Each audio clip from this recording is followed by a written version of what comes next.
session focused on providers. Can I please encourage you to get your questions in as quickly as possible? Because what we're finding is that people have fewer questions now, and rather than us fill in with lots of just providing any additional information which might not actually be targeted to what people want, we will end this if we don't get questions. So if you have questions, please send them in now by either sending them to stfeedback@moh.govt.nz or just entering them into the YouTube screen. So yesterday was a really exciting milestone in that we had a pōwhiri that was for the new staff for the two teams for Mana Whai Kaha based in Mid-Central. So the Kai Tuhonu team or connector team and the Tari or system team. So most people started yesterday, and even if they couldn't start yesterday, they were there for parts of the first day. So we are having a 5-week induction, and we're with the planned start on the 1st of October. 1st of September would be making it even more scary than it already feels. We're down to 23 and a half working days to go. One of the things that is coming out to providers later today is for providers in Mid-Central, and that is whether you are a national provider who provides support in Mid-Central or a provider based in Mid-Central. It's just a request for you to put in information, to provide information to go on the website about the support offerings that you will have available on the 1st of October. We're really looking for people this is your chance to kind of tell disabled people and whānau the different sorts of things that you want to offer in the area, but this won't be your last opportunity to do it. And I know that people are sort of waiting to see more information come out, and people will change their offerings as they see the sorts of things that disabled people and families are asking for. We will be asking for that information to come back by the 10th of September, and that's so that we can make sure it's available on the website. But people may also have been contacted by Enable over the last wee while to find out if the information that's on the First Port site is up to date. So you do not need to change your information if you don't want to, but I really want to encourage people that this is an opportunity if you do want to send messages to disabled people and whānau about the different types of support that you will provide. As I said, you can change that at any stage during the lifetime of the prototype, but what we really want is to make sure that people have the best possible information available on the 1st of October, and then we will keep that up to date. So I've got a couple of email questions that were sent in earlier, but again, I just really want to encourage you, if you have questions, send them in now, because we will wrap this up early if we don't have questions. So the first question I've got is from Gary. Do we still contact our contract relationship manager at the Ministry of Health? And the short answer to that is yes. So there are kind of two key people in terms of the relationship with providers. So David Darling is the lead for the relationships with providers in the system transformation team, and you can contact him, david_darling@moh.govt.nz, or you can also send stfeedback at moh.govt.nz, attention David. So that's one thing. If you're wanting, you can talk to David as the lead around providers, but you can also talk to your contract relationship manager, and we're working very closely with them to make sure that they have the information they need to support you. Just a reminder, really like to get questions in. We've also had quite a few people asking us questions about what advice do you have around setting costs for disabled people who are managing their own budget. And there seems to be a theme coming out around that. We are in the final stages of negotiating a contract for building provider capability in Mid-Central, and that is one of the things that we will look at how we can put something in place for people before the 1st of October. So I guess the short answer is I'm not the right person to give you some advice right now, but we'll look at making sure that there's something in place for people before the 1st of October. Great to see that lots of people joining to watch. Be really good to get some questions. So looking forward to getting some questions. So one of the things that we've been talking about over the last month or so has been about the Cabinet papers. So we have now got decisions on the funding allocation process and the tax changes. So that is to ensure that disabled people and families' eligibility for other government assistance is not impacted by their disability support, and also to make sure that it is not seen, disability support is not seen as income for tax purposes. So we have got decisions on both of those, and information will be released about that before the 1st of October. And we've got a third Cabinet paper that we're still working on that is looking at what funding moves across from other government agencies into the disability support system. And we're expecting that paper to be considered the middle of September, and again with information available before the 1st of October to people.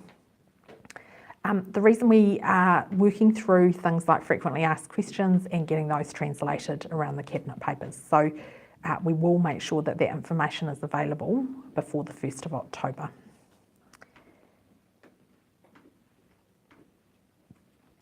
Just encouraging people to send any questions through.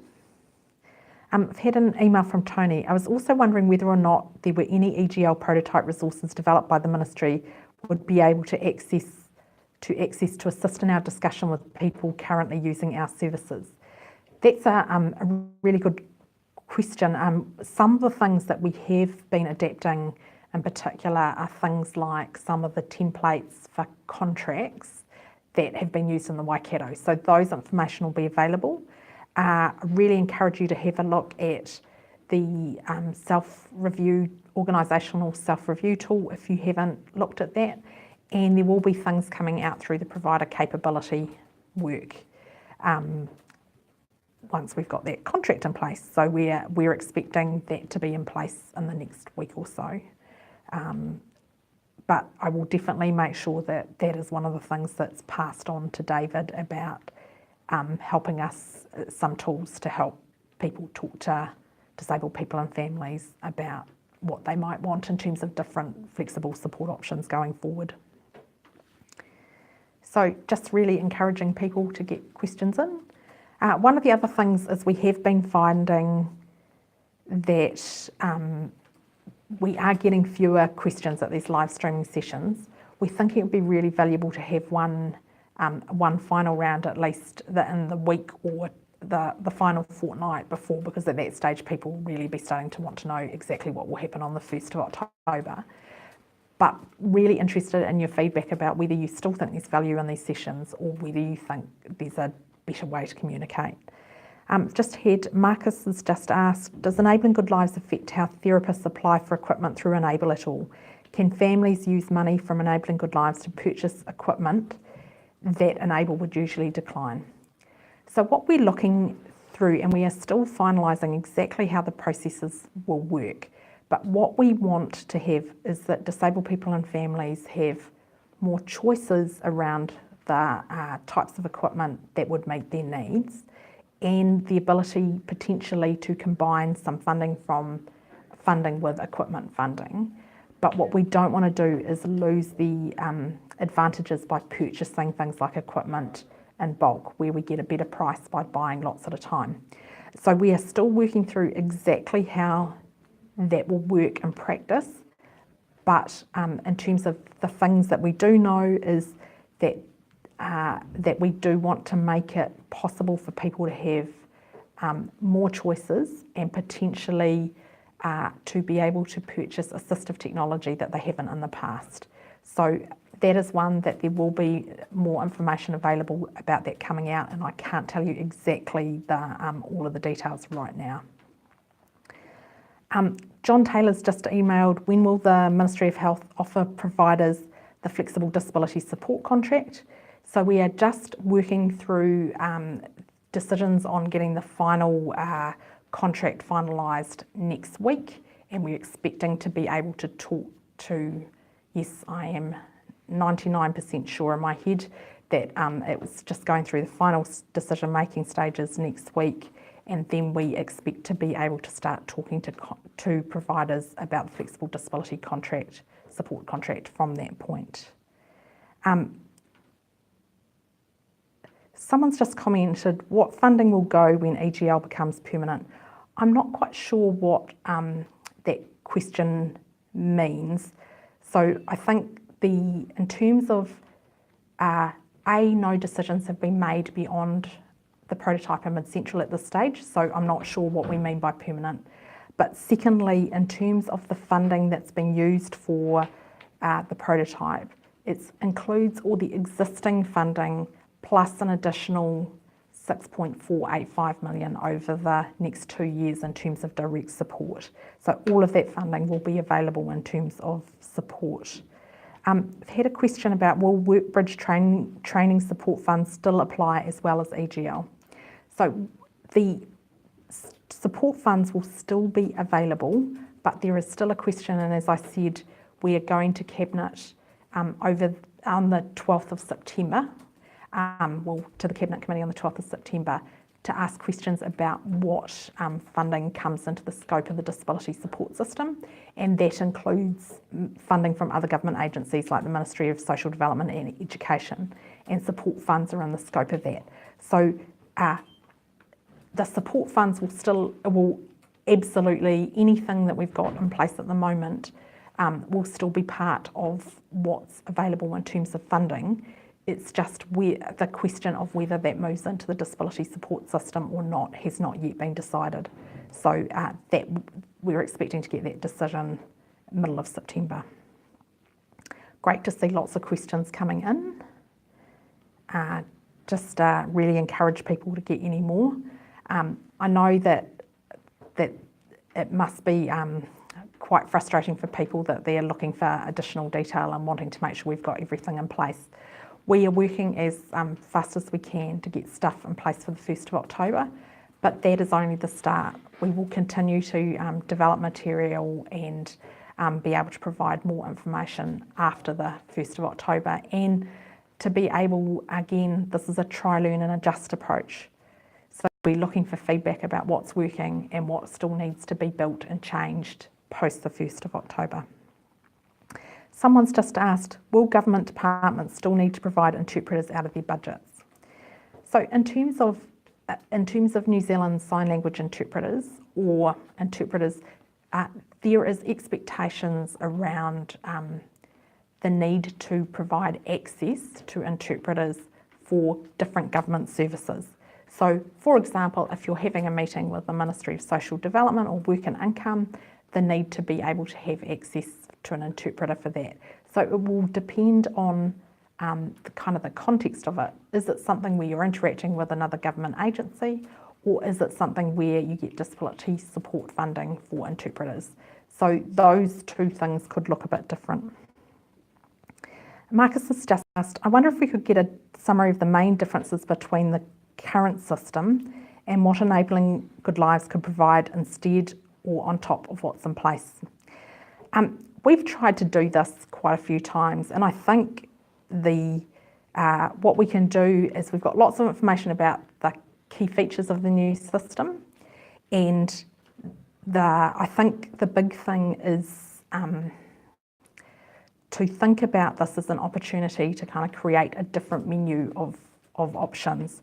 But again, just thinking about a summary of the main differences, we'll see what we can do, but I think it's more about thinking differently about what disabled people in whānau are wanting out of their life, how they can build on their strengths, what support do they need to get there, thinking about across the range of support options, including what's available in their community and what government funding is available for support, and then to kind of create a plan that works for them. I hesitate with the word plan because some people don't want to have the idea of having a plan for their life, but thinking about what kind of support. So we will do what we can on that, but I think it's, if we think about this as what's the main differences in the system, as opposed, it's actually quite tricky sometimes to compare what will be in the new options compared to what is in the current, but we can definitely show the differences in terms of the features of the system. Had another email from John. Is there going to be an event where Connecta Kaituhono get to meet with providers face-to-face to build a relationship? So that is definitely something that we can organise, and I will make sure that I talk to Lorna and Marshall, the two directors, this afternoon about an opportunity for Kaituhono to Connectors to meet with providers, and I'm sure that we can put something in place for that. There will be many options there. Another question just posted, is there a limit for funds users as to how much funding they can get? What are the caps? I have not, so there isn't a limit on funding in the same way that there isn't in the current system that it's looking at, and in the new system it's looking at what is it you're wanting to achieve, what are the types of support needs you have to get there, and looking at what are the range of options. But different people are in different situations and it looks different for individuals. So there are some things that in the system we're building in moderation ranges that look at making sure that we've got enough funding across the system to meet the needs of everybody and that it's being provided in an equitable way across the population. But there isn't, we will be providing as much information to make it as transparent as possible before the 1st of October, but there aren't specific limits or caps that I could talk about at this point. Marcus has said, thanks for the information. Is there a website or link for looking deeper into enabling good lives? So at the moment, all of the information we're posting is on www.enablingoodlives.co.nz around the work we're doing, and if you look under Mid-Central. However, we are currently developing a new website with additional information that will be specific to what's happening in the Mid-Central prototype. And we will be trying to put information in place for the 1st of October, but there will be a lot more information that we'll be continuing to add after the 1st of October. So we will be making sure that people have information to understand what they need to know and what the options are, but we will continue to add things as just because there's still a lot to put on, and also that as we start to work through things and have more information and more options available. Questions just posted, is EGL looking at employing New Zealand Sign Language users as kaituhono? I can definitely say that, so we have employed 17 Connectors kaituhono, and we have got New Zealand Sign Language users amongst them. One of the things that we are making sure as part of the induction is to make sure that people have everybody across both teams, so that's the TARI or system team and the kaituhono connector team, that they get an awareness of the different cultures, different needs of different disabled people in whānau. So deaf culture and understanding deaf culture is one aspect of that, as is understanding the perspective of the rainbow community, for example. So we are trying to provide people with a level of awareness across, but there will also be within the Connector Kaituhono group, people who have more experience in working with different groups of people. So just looks like we might be starting to run out of questions with 10 minutes to go. So just a reminder that if you think of something after we finished, please send a question through to the stfeedback@moh.govt.nz, and we will try to get information back to you as quickly as possible. And we are looking to get another lot of live streaming sessions just before the beginning of October. One of the other things that we're looking just in terms of the question about New Zealand Sign Language is that we have also working specifically on some communications for different groups, and we're at the moment working on some additional communication for the deaf community, and so there are workshops being planned in Mid-Central for deaf people. Another question has been asked, how does EGL plan to mediate between disabilities where costs are greater? So again, it comes back to what are the support, so starting from the what is it that people are wanting to do in their lives and what support do they need to get there, and different people have different support needs compared to each other. And what we're wanting to do is there will never be all the funding available to meet everything that people want. And so the bit that I just really want to manage people's expectations around that, there isn't lots of extra funding. There is a small amount of extra funding, and we will really be focusing on trying to begin early and put support in earlier to enable people to achieve better outcomes. But the big thing in this is about giving decision making back to disabled people and families about what's most important to them in terms of how they use that funding. I've got a question from Marcus. I see it's for over 18 in Christchurch. Is this the age minimum? No, in the Mid-Central prototype for Mid-Central, it is anybody who is eligible for disability support services funded by the Ministry of Health.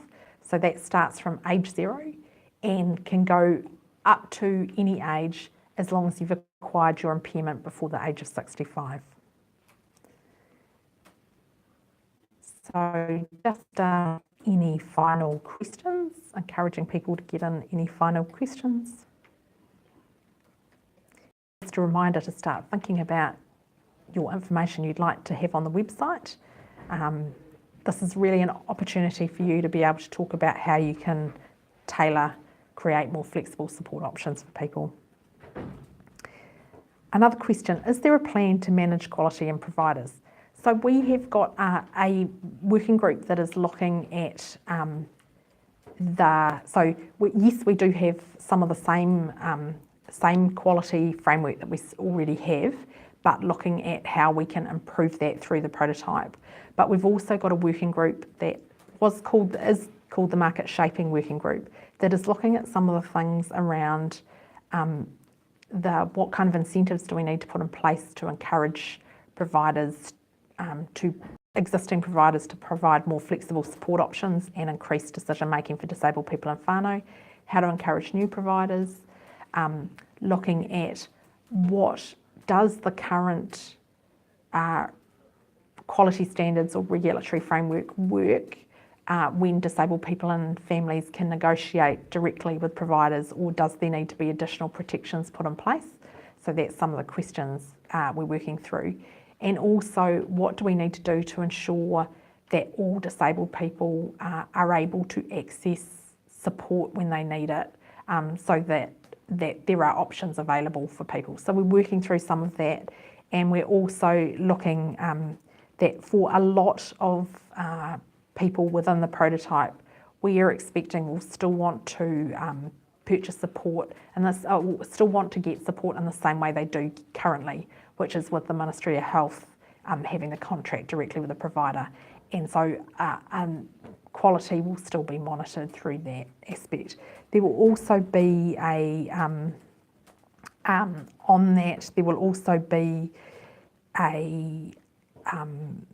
contact and ability to contact the prototype with any concerns around providers or around any concerns about a particular person.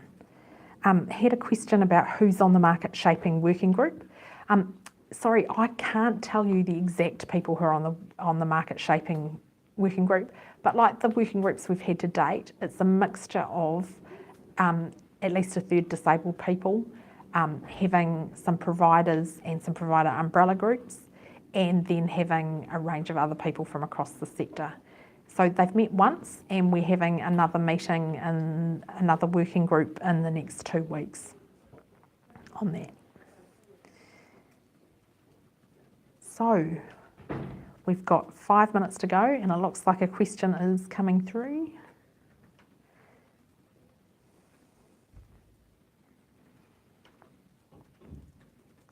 Oh, okay.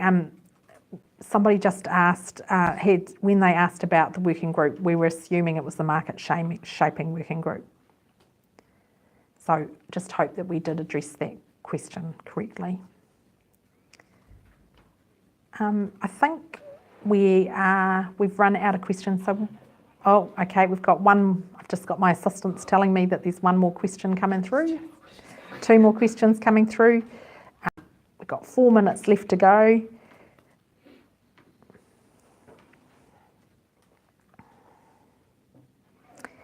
If a person wants to access physiotherapy, for example, and aren't happy with the amount they get currently through the public system, will they be able to say they can pay more to access more privately? So in that situation, what we have got in terms of the purchasing guidelines is, in the past, if another government agency provided funding for that particular support, then you couldn't use disability support funding for that. What we've now got in the purchasing guidelines is that you can use your support funding for things that are funded by other government agencies if we have first, and when I say we, that we've tried to get funding from that government agency. And that's one of the roles the government liaison will help to assist with. So for example, in the case of physio in the public sector, in the public system, that the government liaison who works with the health system would work with Mid-Central DHB to see what they could do about that. And if there isn't any opportunity to get it through that, then you would be able to use your disability support for physio through the private system. Question about what happens if users run out of funds early in the period. So we are not going to give people their money in one go. So the idea is that if people are having funding in a bank account and managing their support themselves, and that is only one of the options available, as part of the working through what support they want and how they want to use it, would be to talk about the kind of phasing of that. So is it something where they're going to be using it on a regular basis? Are they saving up to do a particular thing which will require more of the support funds at a particular period of time? Is there something they want to purchase that would enable them to be more independent but would require a bigger chunk of funding to be used and at that time? And then the payments would be phased based on that. I think a question, final question, and I'm just conscious that I am going to have to wrap up, is the providers in Mid-Central region who currently have a community residential contract, will they continue to receive funding under that contract directly from the ministry? Will they need to organise some sort of invoicing arrangement directly with the people they support? So each individual will be having a conversation with a connector or someone from the TARI system team about what they're wanting, if they want to change their support. And as part of that conversation would be how they want to manage their funding money. And there will be some things where we continue to purchase them centrally because there are better benefits from being able to purchase in bulk, for example, equipment. So in terms of in that conversation, so not everybody has to have a personal budget and not everybody needs to invoice everything directly, and not everything will be available to be to be put into a personal budget where it's a bank account. However, everybody will have amount for support that could include things that are in a bank account or with a host or as part of a flexible disability support contract, and could include things that are purchased through Ministry of Health contracts. We have got more things coming through, but I'm going to wrap up at this point. Just want to say there will be more information. There's starting to get lots of specific questions about funding. We're working through operational guidance and guidance to go on the website at the moment, and we'll have information available before the 1st of October on that. So thank you very much for all of your questions.